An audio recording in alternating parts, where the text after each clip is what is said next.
শুধু সুবহানাল্লাহ, আলহামদুলিল্লাহ, আল্লাহু আকবার, নাউজুবিল্লাহ পড়া না। এই এদিকে তাকান।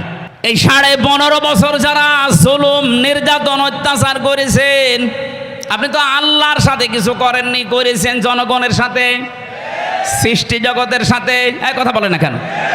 যে গাছগুলো কাটার কথা ছিল না, আপনি ক্ষমতা পেয়ে গাছগুলো কেটেছেন। এরকম গাছ দেশে নেই? আপনার জন্য হাজারো মানুষ এই 15 বছর ঘরে থাকতে পারে নাই। হাজার হাজার মিথ্যা মামলা নিয়ে কেউ গাছতলায়, কেউ বাঁশতলায়, কেউ ধানের জমিতে রাত কাটিয়েছে। আপনি গমের সাথে, খুনের সাথে, আয়না ঘরের সাথে আপনি জড়িত। মিথ্যা মামলা নিজে দিতেন, নিজেই ছাড়িয়ে নিয়ে আসতেন, মাঝখান থেকে ওর পরিবারের কাছে 8-10 লাখ টাকা নিয়ে নিতেন। এরকম ব্যবসা দেশে ছিল না? এই কথা বলে না কেন?